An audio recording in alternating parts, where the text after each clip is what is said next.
Hello students, माझं नाव आहे अजित आणि माझ्या एज्युकेशनल चॅनलमध्ये तुमचं स्वागत आहे. आज आपण स्टँडर्ड 6चा मॅथमॅटिक्स घेतोय, ज्याचा लेसन नंबर 10 आहे इक्वेशन्स. आणि आजच्या लेक्चरमध्ये आपण इक्वेशन्स एक्झॅक्टली काय असतात ते बघणार आहोत आणि त्याचबरोबर प्रॅक्टिस सेट नंबर 26 पण सॉल्व्ह करणार आहोत. तर चला सुरू करूया. तर स्टुडंट बघा, आता आपल्या समोर एक पेज ओपन झालंय आणि इथून आपण स्टार्ट करणार आहोत. आपण सुरुवातीला बघणार आहोत की इक्वेशन एक्झॅक्टली काय असतात ते. तर आपण एक छोटासा क्वेश्चन घेतलाय, right mathematical operation whose answer is 12. आपल्याला एक असे मॅथमॅटिकल ऑपरेशन लिहायचे ज्याचा आन्सर 12 असेल. ओके, तर 12 आन्सर असणारं मॅथमॅटिकल ऑपरेशन कुठले कुठले आहेत तर बघा, इथं मी लिहून ठेवलंय. फर्स्ट 3 × 4 आपल्याला माहिती आहे, 3 × 4 आपल्याला 12 मिळतो.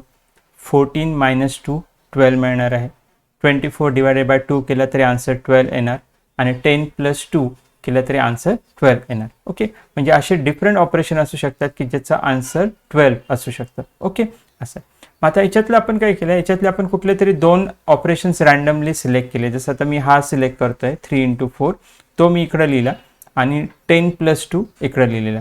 आणि आपल्याला माहिती आहे की 3 × 4 हा सुद्धा आपल्याला 12च आन्सर देत आहे आणि 10 + 2 पण 12च आन्सर देत आहे.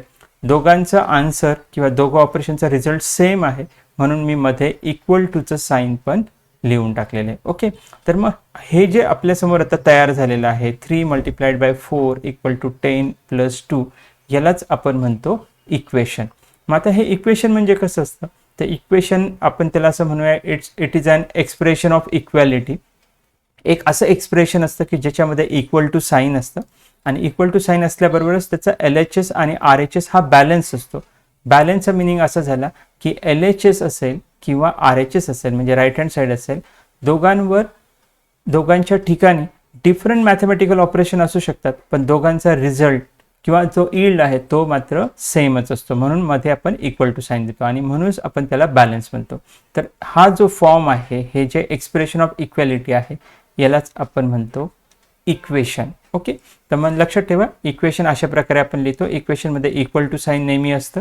इक्वेशनच्या एका साईडला LHSच्या काही क्वांटिटीज असतात, काही RHSच्या क्वांटिटीज असतात आणि हा नेहमी बॅलन्स असतो. ओके, म्हणजे दोन्ही साईडवरनं आपल्याला सेम रिझल्ट मिळत असतो.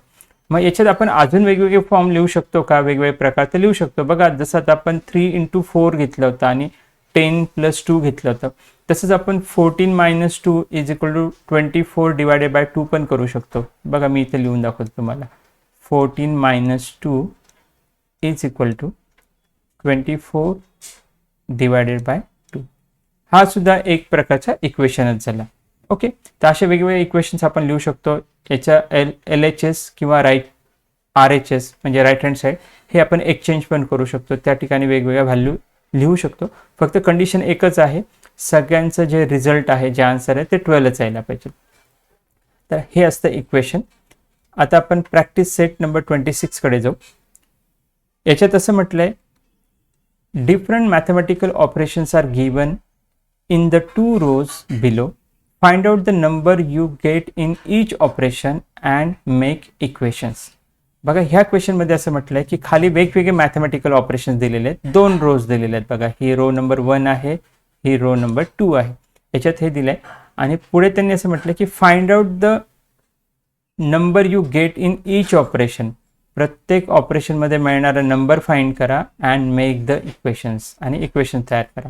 तर मग आता आपल्याला काय करायचं आहे की हे जे 2 रोज आहेत, ह्या रोजच्या प्रत्येक एका ऑपरेशनमध्ये काय आन्सर मिळतं आहे ते आन्सर फाइंड करायचं आणि परत सेकंड रोमध्ये पण तसंच आन्सर देणारं दुसरं कुठलं ऑपरेशन आहे का ते चेक करायचं आणि त्याचं इक्वेशन लिहायचं आहे. ओके, ते कसं करणार आहोत बघा. आता हा जो आहे फर्स्ट, बघा मी ज्याच्यावर हायलाईट करतो ते बघा, 16 / 2. आता आपल्याला माहिती आहे 16 / 2 आपल्याला कुठला आन्सर देतो, 8 आन्सर देतो. ओके, मी इथं मुद्दामून असं लिहून दाखवतो तुम्हाला, 8.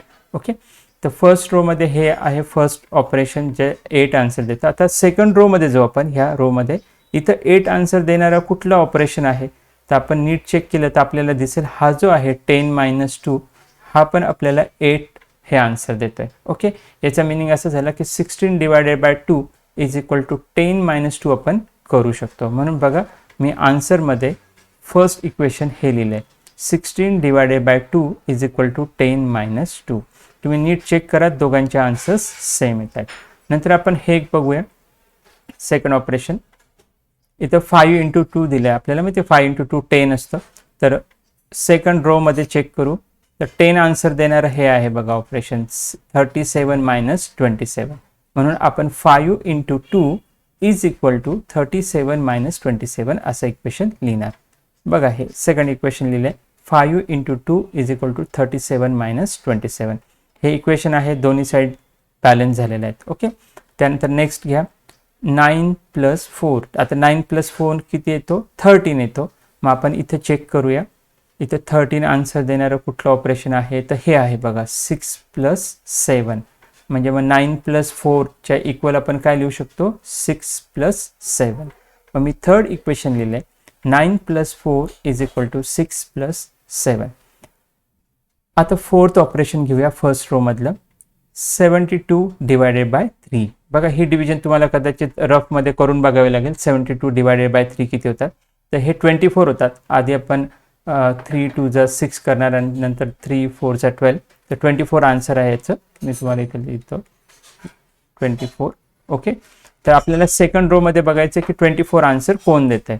तर आता हे दोघंच उरलेले आहेत. तर 8 इंटू 3 सुद्धा 24 असतं बघा. हा 8 इंटू 3 म्हणजे 72 divided by 3 is equal to आपण काय करू शकतो? 8 इंटू 3. म्हणून मी फोर्थ इक्वेशन लिहिलं आहे 72 divided by 3 is equal to 8 into 3. आता लास्ट हाच उरलेला आहे फक्त 4 प्लस 5. 4 प्लस 5 काय आन्सर देईल? 9. इकडे चेक करूया आपण 9 आन्सर देणारा कोण आहे? 19 मायनस 10. म्हणून आपण फिफ्थ इक्वेशन लिहिलं आहे 4 plus 5 is equal to 19 minus 10. तर अशा प्रकारे आपण प्रॅक्टिस सेट नंबर 26 सॉल्व केला, ज्याच्यामध्ये आपण बेसिक इक्वेशन्स तयार केलेले आहेत युझिंग मॅथमॅटिकल ऑपरेशन्स.